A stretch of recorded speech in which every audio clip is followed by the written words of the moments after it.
This is my fully 3D printed C-3PO that I wore to Megacon Orlando, and in this video I'll give you an overview of the process I used to make C-3PO. The head was the first thing I printed, and I used a Lulzbot Taz workhorse, and I printed it using 3D Print Life's bio-PETG, which has been my favorite PETG to work with. In order to fit C-3PO's pieces on my print bed, I ended up having to cut them a lot in my slicer.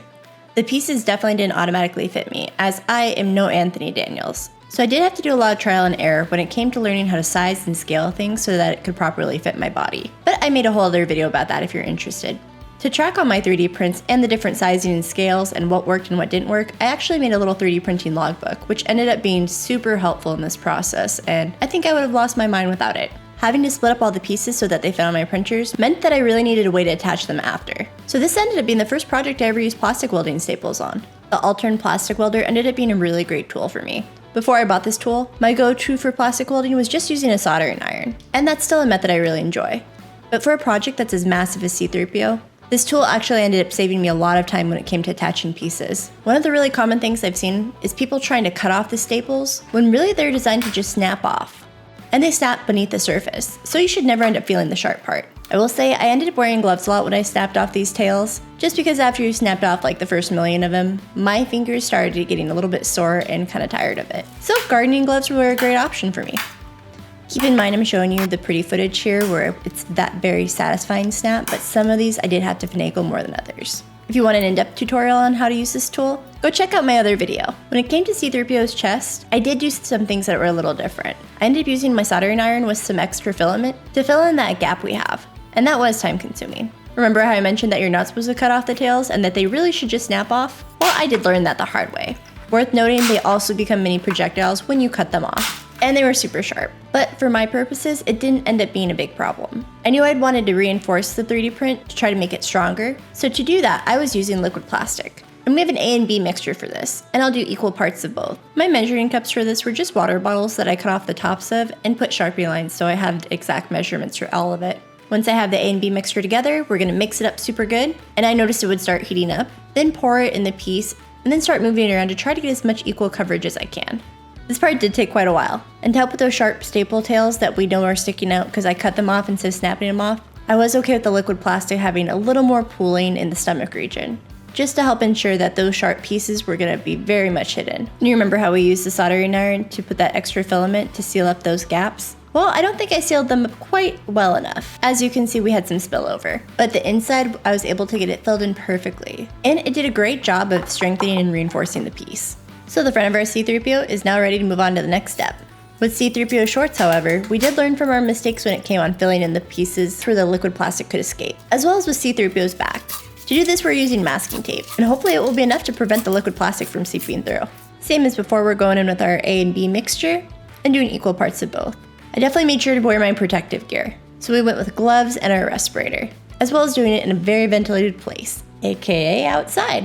Doing it in the garage worked really well before, but because we had multiple pieces, I felt that doing it outside would be much easier. And same as before, after we pour everything in the piece, we're going to rotate it around and let everything get evenly distributed. Here's a fun time lapse of the hardening, and let's peel off all that tape, see how we did. It was much better than before, but we did get some spillover, and the tape was actually a little bit challenging on parts to remove. I think there was a couple spots I decided that sanding the tape off would have been much easier. The rough jagged bits I ended up just cutting off. Now that we have everything printed and attached back together, the next huge part of this process for me is removing layer lines. And I often get a lot of questions about my workflow for this. The first step in my layer line removal process has changed over the years, quite a few times. I've tried wood filler, UV resin, glazing Bondo, which was one of my favorites, glazing Bondo with acetone, but this was the first project I ever tried Liquitex modeling paste on. And I was drawn to it because it is a non-toxic alternative that is also still sandable and was advertised as drying stone hard. As much as I absolutely love the results Bondo gave me, the biggest issue I had with it is that intense warning label on the back. I didn't like that I was working with super harsh chemicals, and I really wanted to find something that was going to be more human safe. Throughout this project, I really had the opportunity to explore what level of thickness or how much Liquitex modeling paste was good to use on my pieces. And I learned along the way that I could dilute it with water, and then paint it on in really light layers, and go over it several times. The dry time wasn't bad, and a little bit of Liquitex modeling paste went a long way. Especially when I do the comparative breakdown between Bondo and Liquitex modeling paste, I saved a ton of money by switching to this option, which is super helpful on a project that's this massive. and C-3PO has a lot of pieces. The other fun life hack I learned with this, that doesn't really apply to a lot of these C-3PO pieces because they were printed with black filament. Let's say I had more white printed pieces, and I can't really see the coverage of the modeling paste on something that's a light material. I can just add acrylic paint to my modeling paste and change the color so the coverage is more visible against another white 3D printed piece. Once all of our pieces that are covered with the Liquitex modeling paste are done drying, we're going to take them outside and use our sandable filler spray. For sandable filler spray, I've used two different types. I like Rust-Oleum's 2-in-1 sandable filler spray, and I've also really enjoyed the Duplicolor one. The Rust-Oleum one I can buy at the local hardware store typically, or either I can buy off of Amazon. C-3PO's back is a good example of how I switched up the process a little bit. Instead of after the modeling paste dried going straight to the filler sanding spray, I did a first layer of sanding and then moved on to adding the 2-in-1 filler sanding spray, which once after that dried, I did a layer of dry sanding and moved on to wet sanding, which is one of my favorites.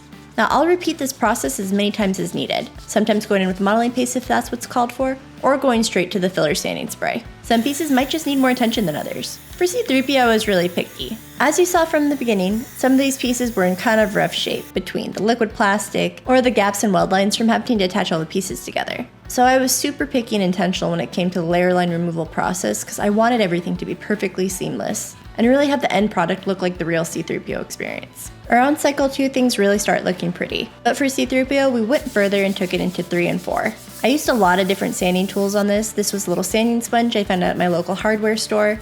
I think it's like a 220 grit, but I don't remember. And then wet sanding, which is my absolute favorite. I've had a lot of people ask they didn't think that you could do wet sanding with the Liquitex modeling paste, but as you can see from C-3PO, I've done it on all the pieces and it came out great, so no complaints here. For little nooks and crannies, I did use a little Dremel, which was super helpful, especially on pieces like the feet, which have all these super fun lines. When it comes to starting grits for sanding, for me it really depends on what I have on hand and how rough that piece is. Sometimes I'll start with a 60 or an 80 or even as high as like 100, but usually 60 or 80. And then from there, I just keep moving up my grits. It's always exciting to see a piece transform to having all these bumps and imperfections to really looking beautiful after the sanding process. When we move up our grits, I'm eventually going to get us up to between 800 to 1,000. Like I said, I might have gone a little overkill with C-3PO, but I really want him to look beautiful. The thing about the sanding process is not all pieces were ready at the same time. So things, let's say like the hands were ready, start painting sooner than later. And before I go in with my gold paint, I'm actually going to go over everything with a gloss black. This is really going to be great for our gold paint. While that's drying, we're going to go back and keep doing more cycles on some of the pieces that aren't quite ready. Now here we see the foot is a little bit of a different shade of color. That's because the sandable filler spray I used ended up being that Duplicolor I talked about before. Unlike the Rust-Oleum that only comes in silver, the Duplicolor actually you can get different colors. And after that, I was finally satisfied with that round of sanding, so we're going to move on with more painting for the other pieces. For C-3PO's left arm, we're going to go over our gloss black with this metallic silver. The right side will be all the traditional gold, so no changes there. After the silver is dried, we're going over the left hand with this automotive red paint. The red arm wasn't a popular choice, but I'm embracing C-3PO in every part of his journey. I do want to mention that this is an overview, so if there's anything you specifically want to know, please feel free to ask me in the comments, or check out my short form videos. I'm a short form girly at heart and I really go in depth in those, on specific aspects of the project. The stomach wires for C-3PO, I sewed on individually to the black corset in the front, and then for additional wires, I used puff paint on the back. For the feet for C-3PO, I made it so the heel was detachable, so I could just slide the shoes on and off. To attach the heel, my husband Alex came up with the idea of having a single anchor point in the center with our Velcro, and then we'd glue it in with CA glue. CA glue was our #1 glue that we used for this entire project. Then attach both sides of the elastic to the inside of the foot. And once it was all attached together, we could easily pull out the heel so I could slip my foot in. The other big change I made to the foot for C-3PO was making the bottom of the foot hollow. My thought was, while I'm wearing C-3PO, I'm not going to have a great sense of touch or mobility because I'm literally covered in plastic. So I wanted the foot to be a place that could kind of be a grounding and connection to the earth. And my plan was to wear little grippy yoga socks with these shoes. This is a decision for this project that I'm still really thrilled with. And walking around the convention, this was my only sense of touch. And being able to feel the floor through my shoes was actually very comforting. The elastic strap that goes over the center of the foot was inspired by those martial arts sparring shoes, where the bottoms are open and they have just one strap to keep your foot in place. Now that we have the first shoe done, let's knock out the second one really quick and do a nice try on. And there we have it, a pair of our own very functional C-3PO shoes. So let's take these dancing shoes and get them to the convention. which I will say for year one was a rather undignified process, but we're going to continue to refine that. Megacon was so much fun, and C-3PO had such a warm reception. I had so much fun exploring the convention with my handler, dancing with R2-D2, and made so many fun memories. Some of my favorite moments were when I could hear people talking about, oh my gosh, look, it's a robot. There's not a real person in there. And they just have these full-on debates while I could hear them. And then I just turn around towards them and surprise them. Maybe wave at them, blink my lights, tilt my head, and they'd be like, oh my gosh, it's a real person. It was quite flattering. And such a unique experience being trapped inside a C-3PO. One of the frequently asked questions is, how do we put on C-3PO? So to wrap up this video, here's a process of how we put it on at the convention. I honestly wouldn't have been able to do any of this at the convention without having a fantastic handler,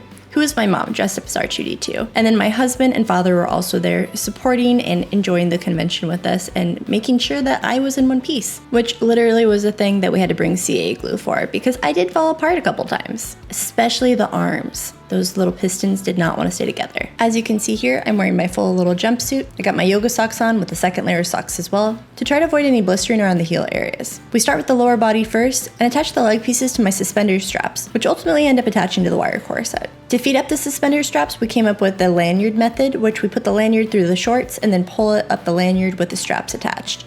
It ended up being the most effective way because there wasn't a lot of wiggle room. After the thighs are attached to the corset, we then slide on the shoes. The shin and the calves are attached to the front and the back using Velcro.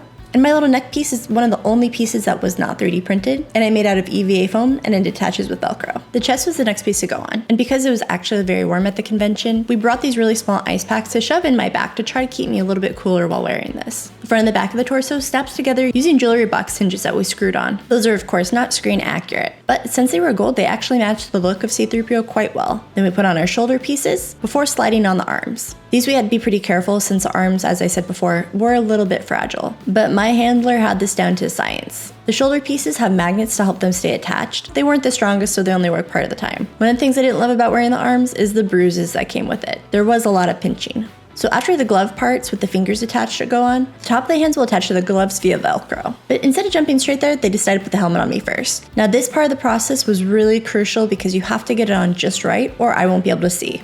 We have to align the eyes just perfectly so I can see out of the two peepholes. The same kind of peepholes that you actually use in the front door to see who's here. They were able to provide me with a wide field of view, albeit a little bit distorted. And everything about how the fit works, even the height of my hair and the hairstyle I chose, plays a part in how well this fits and aligns inside the head. Inside the head, on either side of my jaw, are two different switches. One of them triggers my audio for C-3PO, which plays on the little speaker on my chest, and the other one changes the color of the lights in my eyes. I did this so I could switch between the normal standard gold eyes or flash red. We knew it was going to be loud at the convention, so we wanted an additional way for me to be able to communicate with my team. So we learned to flash once for yes and twice for no.